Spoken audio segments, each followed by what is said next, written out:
Hey guys, and welcome to this episode of Gearist TV. Today we're going to be taking a look at the Escapist 30 from Osprey Packs.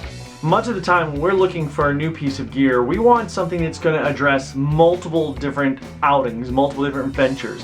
And with the Escapist 30, Osprey Packs has put out a really well-rounded pack. Now it is meant for a bike, meant for kind of bike packing trips. You know, you're going out, you can have an overnight bag here, there's space for a sleeping bag, we'll get into that later.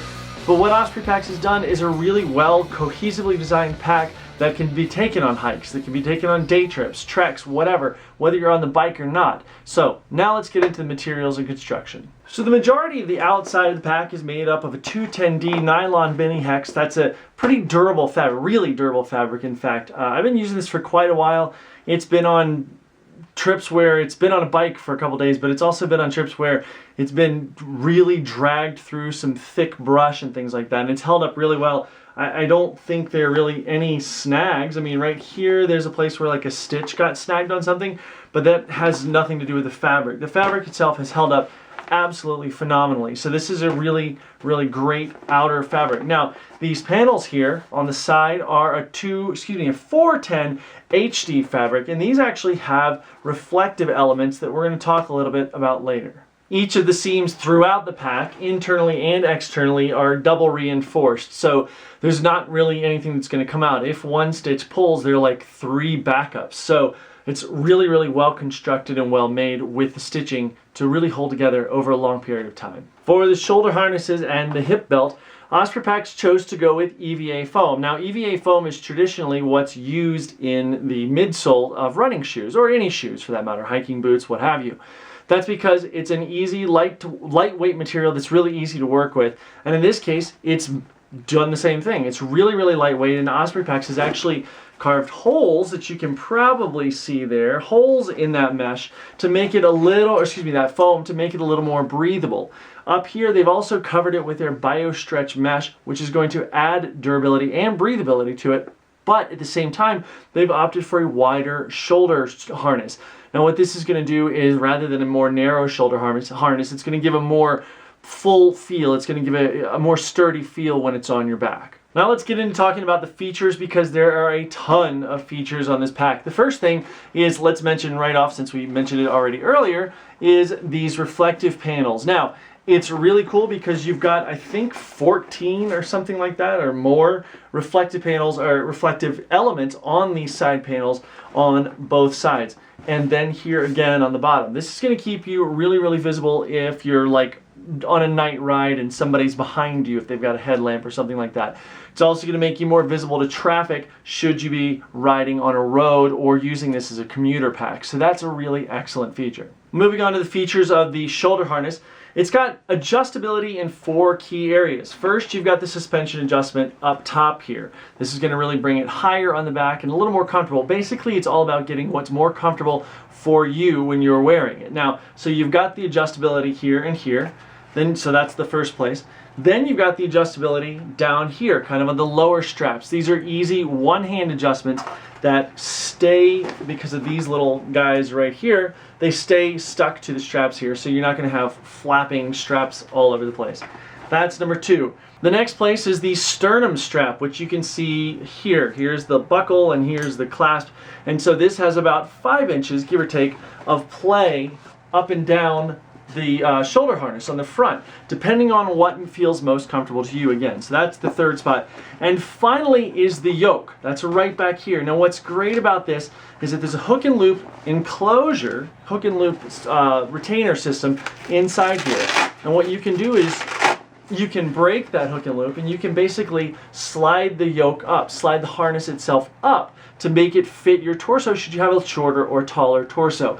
Right now I have a kind of long torso, but I feel like I like to have the pack ride a little higher, so I've got it all the way down in the pack. But there's adjustability, a lot of adjustability actually, and you can probably see right down in there, each of these is kind of a line of demarcation, a 1-inch adjustability factor. So really great adjustability on that shoulder harness to fit a really wide variety of wearers.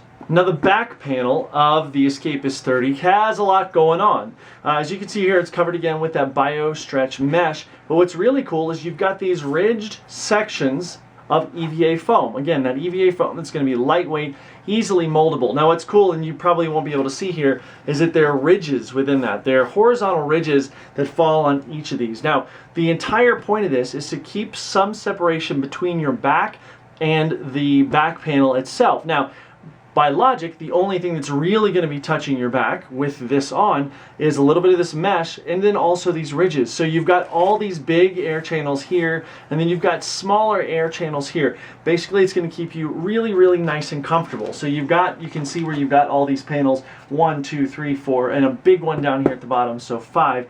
These are going to keep a really firm balance on your back, and it makes it really, really stable, and it's nice for when you're on the bike, because even though you're getting this great ventilation, which is something that you may associate with a more narrow pack, these ventilation channels are going to keep you quite cool and comfortable when you're wearing this. The hip belt on the Escapist 30 is quite obviously designed with cycling in mind. Not only does it not fully come around, but overall it has a very minimal structure.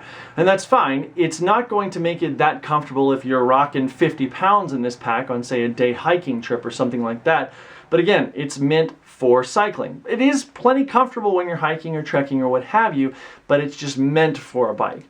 Now, additionally, it's got the ergo pull system, which means that with each hand on the fly, whether you're on the bike or not, you can reach down and adjust the tightness of that strap to make it more comfortable if it slides up or slides down, or you just want a little more stability in the bottom. Now let's talk about the pockets on this pack, of which there are plenty. Now, first off, right here on the shoulder harness, you've got a nice pocket that's really easily accessible. What's great about it is that it's right there. What's not so great is that if this is where you want to put your phone, most of us smartphone users are going to have a little bit of a hard time fitting a smartphone in there. Fortunately, there are other pockets that can take care of that for us. Additionally, what I find useful about this pocket is its ability to hold this little piece of strap. For when I've got the sternum strap engaged, there's not really any place to put this. So I, generally speaking, just slide it right in there, zip that up, and it's kind of out of my way. Not a huge deal, but just something that's nice to keep it there. Next up are the pockets on the hip belt. Now there are 2 of these, one on each side. Really great, nice size. They can fit your cell phone. They can fit whatever you want, a multi-tool. If I have my dog with me, I'm wearing this. It's where the poopy bags go. Really great place for nutrition and things like that. What I have found is that if they're any kind of loose, it's a little difficult to open with one hand because the fabric kind of tends to fold back on itself. That's the case with any kind of fabric like that. However, you can just take it off, use 2 hands and open them easily. But again, not so easy to open with one hand if you're kind of on the move or something like that, if the pocket's loose. If it's fully packed and it's kind of firm and it's holding its own structure, plenty easy to open with one hand, no big deal. Now, on each side of the Escapist 30, right here, and right here, there's a nice pocket that's really appropriate for something like a water bottle, an extra water bottle, because this does have hydration compatibility, which we'll talk about in a second. You can just slide it in there, and then it's got these cinch downs that are really going to lock it in there. This is a great pocket not just for water bottles, but for anything that needs to be held there. Additionally, right here on the back or the front, depending on which way you look at it, is a really great stash pocket. This is a nice place for like a rain jacket or something like that. It does come unhooked easily, buckles right back up. It's got plenty of room for something that you want to have quick access to, but you don't want to really fully pack away into the bag. Just below that stash pocket that we just mentioned is what Osprey Packs labels as a sleeping bag compartment, right here. Nice and big, you can see up in there probably. This is a great place if you want to hold a DSLR, a bigger camera, you know, you can put it in there. This is a place for a sleeping bag if your sleeping bag is compactable enough. Most today are compactable enough to be able to fit in there, and there's plenty of room. Now what's cool about this is that this section actually is part of the main compartment. There's a zipper internally, which you probably can't see here. There's a zipper that can be undone that expands the entirety of the upper compartment, the main compartment, down into the sleeping bag compartment, making it one big happy compartment in there. So, but this little area nicely separates with that zipper being closed and keeps everything nice and organized within inside the pack. Did I just say with inside? All right. On top of the bag is this lovely little slash pocket right here. What's great about this is that a lot of pockets that are similar to this, and this is great for cell phones or for your wallet or what have you. What's cool about this is a lot of times pockets like this are kind of on the outside and there's no protection. So if something gets bumped, you fall or what have you, whatever's in there could be damaged. In this case, it rests in between this rather firm backboard here and whatever you've got packed in front of it. So if you've got a coat or a sleeping bag or whatever that's packed up here, it's going to really protect whatever's in there. It's also lined with this dimpled material right here, which is great for things like digital screens and keeping them kind of smudge free and a little more protected. On to the front utility pockets. You can see here that this is the main front utility pocket right here. Now inside, it's got even more pockets. Surprise, surprise. This is a great spot if you're on a bike packing trip where you're going to have your tools, you're going to have extra tubes and tires and things like that. It's got great sealed out compartments right here, so maybe you want something that's a little more greasy or something to be kind of slid down in here. And then a mesh, again, that bio stretch mesh right here that's going to keep things nice and organized. Additionally, the pocket itself is much larger outside of that, so there's plenty of room for whatever needs to go in there. There's also a really handy key loop right here, which can be used to hold a GPS device or anything basically that you want to be secure within the pocket itself. If all this gets a little wobbly, what's really great is that you've got these side buckle retention dealies. That's probably not the technical name, but we're going to go with that.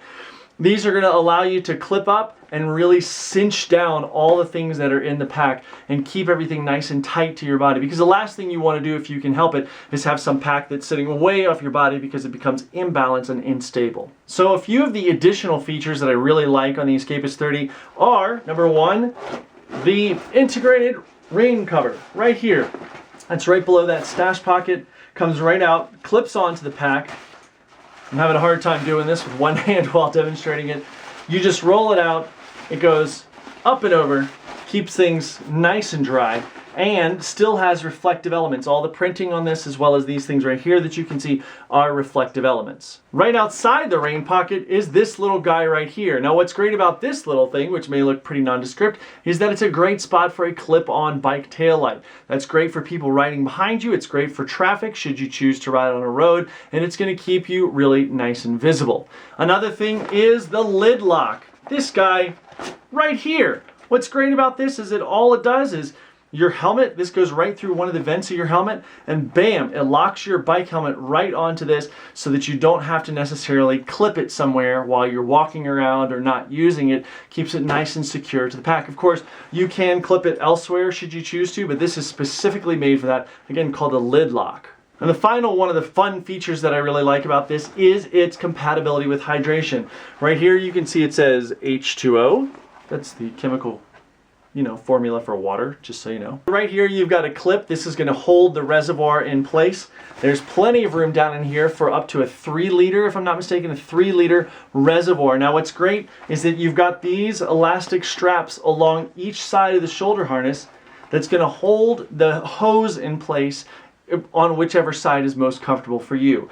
It's a really nice feature, especially if you're riding a bike or hiking for a long way. This is going to keep you hydrated. It's also going to keep that hydration nice and balanced on your back, because while the pockets for extra water bottles are wonderful, it can tend to throw the balance of things off. So this keeps it nice and centered. Regardless of its biking pedigree, the Escapist 30 is a pack that's going to be great for a lot of people. It's super versatile and even maybe too many pockets, kind of things that you find yourself not using.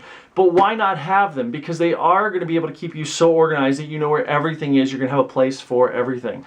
This is a great pack that you can take on hiking trips. You can also keep it on that bike as it's meant to be. It's meant to be centered and nice and balanced on your back. It's a commuter pack. It's a bike packing pack. I mean, there's a place for a sleeping bag, for love. If you can fit your sleeping bag in there. At $129, it's also really well priced, and that durability that I mentioned at the top of this review is going to make this thing last for a very long time. So keep an eye on this. If you've got a chance, try this on. It comes in a medium large and also a small medium. The medium large is 30 liters. The small medium, I believe, is 27 liters. But there are also different sizes. I believe there's an Escapist 20 and an Escapist 15.